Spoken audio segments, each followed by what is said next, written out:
War and piece और एना Karenina जैसे उपन्यासों के रचयिता महान रूसी लेखक लियो टॉल्स्टॉय की ईश्वर में अनन्य श्रद्धा थी। वे अक्सर प्रातःकाल की प्रार्थना के लिए चर्च जाया करते थे। एक दिन वे यह सोचकर कुछ जल्दी चर्च के लिए निकल गए कि आज शांत वातावरण में अच्छी तरह से प्रार्थना कर सकूंगा। वहां पहुंचने पर टॉल्स्टॉय आश्चर्यचकित रह गए, क्योंकि एक व्यक्ति जो उनसे भी पहले आया हुआ था आंखें बंद करके प्रार्थना कर रहा था कि हे भगवान, मुझ पापी को क्षमा करिए। मैंने अपने जीवन में इतने पाप किए हैं कि उन्हें कहने में भी मुझे लज्जा आ रही है। लेकिन आप तो सब जानते हैं। जब टॉल्स्टॉय ने उस व्यक्ति की प्रार्थना सुनी तो वे सोचने लगे कि यह व्यक्ति वास्तव में कितना महान है, जो सच्चे हृदय से परमात्मा के सामने अपने अपराधों को स्वीकार करते हुए उनके लिए पश्चाताप कर रहा है। आज यदि किसी व्यक्ति को कुछ कह दिया जाए तो वह गुस्से में मारने को दौड़ता है, और एक यह इंसान है जो अपने आप को ही अपराधी मान रहा है। जब टॉल्स्टॉय उस व्यक्ति को देखने की इच्छा से उसके पास गए तो वह उसे पहचान गए।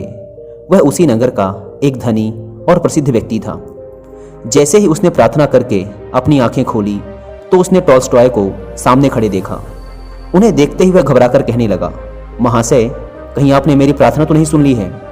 टॉल्स्टॉय ने सहज ही उत्तर दिया, जी हाँ, और आपकी ईश्वर निष्ठा और सच्चाई को देखकर मुझे बड़ी प्रसन्नता हो रही है। आज तक मैंने किसी भी व्यक्ति को इस तरह से अपने अपराधों को स्वीकार करते हुए नहीं देखा था। उनकी बात सुनकर वह व्यक्ति नाराजगी जाहिर करते हुए टॉल्स्टॉय से बोला, वह बातें सिर्फ मेरे और ईश्वर के बीच की थी। मेरी उन्हें किसी अन्य व्यक्ति को सुनाने की इच्छा नहीं थी। अब जब तुमने वे बातें सुन ही ली हैं तो उन्हें किसी दूसरे से बिल्कुल मत कहना, वरना यह तुम्हारे लिए कतई अच्छा नहीं होगा। उसकी बातें सुनकर टॉल्स्टॉय हक्के बक्के रह गए। उन्होंने उस आदमी से कहा, पर अभी अभी तो आप कह रहे थे कि आपने इतने अधिक पाप किए हैं।